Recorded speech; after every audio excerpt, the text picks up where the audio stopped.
Alors, nous allons faire maintenant un autre exemple de composés chimiques avec des atomes qui deviendront des ions. Donc, c'est une fait suite aux vidéos précédentes sur, justement, des composés ioniques.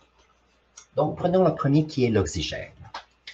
Si nous avons l'oxygène ici, nous savons que cet atome a un numéro atomique de 8, donc il y a 8 protons. Maintenant, la masse atomique ici est 16, donc 16 moins 8 nous donne le nombre de neutrons, parce que ça ici, c'est la masse atomique. Donc, s'il y a une masse atomique de 16 et qu'il y a 8 protons, ce qui reste, c'est nos 8 neutrons. Puisque nous avons 8 neutrons et 8 protons, il y a autour des électrons qui sont de charge négative. Et nous avons vu dans la vidéo précédente que sur le premier niveau d'énergie, nous avons 2 électrons. Sur le suivant, nous pouvons avoir jusqu'à 8 électrons.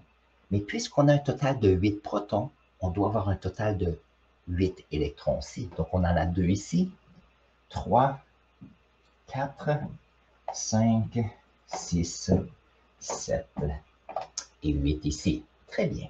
Donc, ici, on a le même nombre de protons que d'électrons. 8 protons, 8 électrons. Ça, c'est notre premier atome que nous avons. Nous avons vu aussi tout à l'heure que si nous avons un atome, celui-ci veut avoir deux conditions.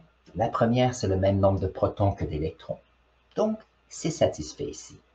Deuxièmement, nous voulons avoir le dernier niveau d'énergie, donc le niveau d'énergie extérieure, plein d'électrons. Ça veut dire que pour l'atome d'oxygène, nous pouvons ajouter 2 électrons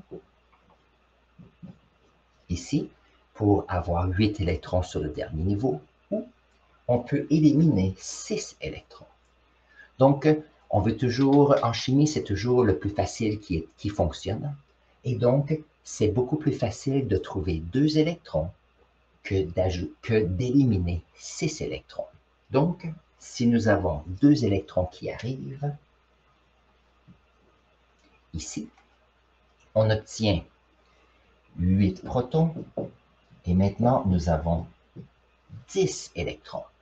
Si nous avons 10 électrons et 8 protons, on a 2 électrons supplémentaires. Donc, pour un instant, nous allons avoir un atome d'oxygène avec 2 particules négatives d'extra qui sont sur le dernier niveau. Mais puisque ces électrons vont à la vitesse de la lumière, ils sont reçus, mais ils vont pouvoir repartir. Donc, pas nécessairement ces deux-ci. On peut avoir 2 électrons qui quittent, parce qu'une fois que le dernier niveau supérieur est plein, cette condition ici n'est plus satisfaite. Donc, nous avons ici un aller-retour entre les deux. On accepte 2 électrons qui seront donnés plus tard. Mais en général, l'oxygène aime avoir le niveau plein, donc on lui donne une charge de 2 négatifs. Donc nous avons un ion d'oxygène parce qu'il y a une charge, et donc c'est un ion négatif 2- d'oxygène. Faisons le même travail avec le magnésium. Le magnésium a ici un numéro atomique de 12. Il y a 12 protons. La masse atomique est 24, donc 24 moins 12 me donne 12 neutrons. Donc, les diagrammes de Bartlett sont fantastiques pour nous expliquer ce qui se passe ici. Nous avons 12 protons. S'il y a 12 protons, il y a aussi 12 électrons. Donc, 12 protons qui est égal à 12 électrons comme cela. Donc, nous savons qu'il y a 2 électrons sur le premier niveau.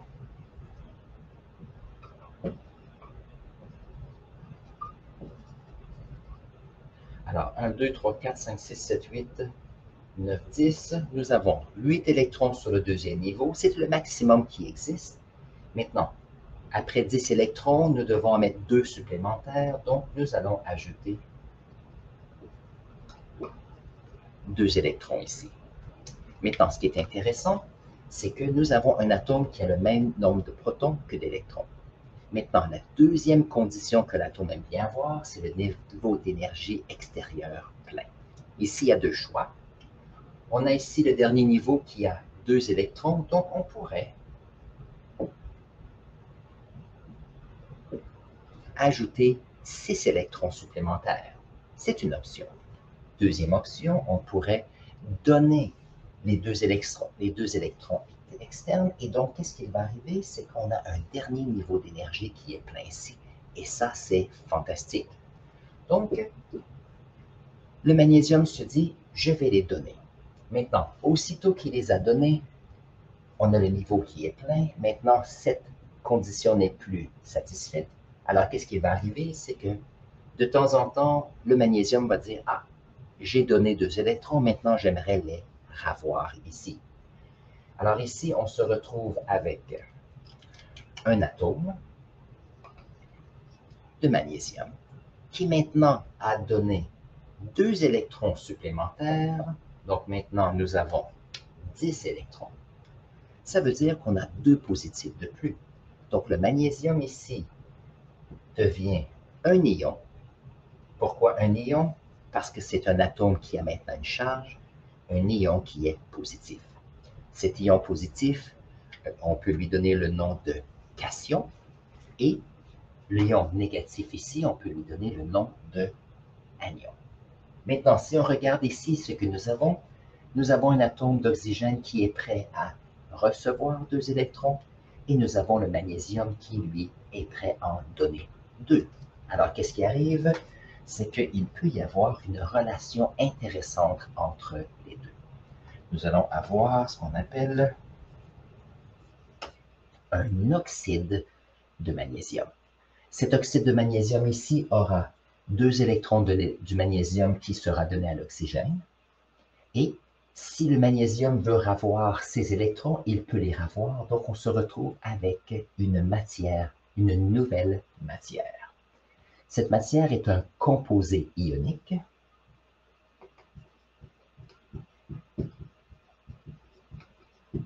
C'est un composé ionique, donc une matière ionique, parce que elle est faite d'ions.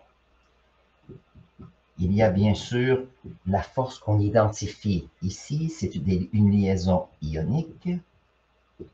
Pourquoi une liaison ionique? C'est parce qu'on a ici l'interaction entre 2 ions. Donc ça ici, c'est la base des composés ioniques. Avec les semaines à venir, vous allez voir, ça va se devenir un peu plus complexe, mais c'est intéressant de voir comment est-ce qu'on se retrouve ici avec des composés basés sur cette condition.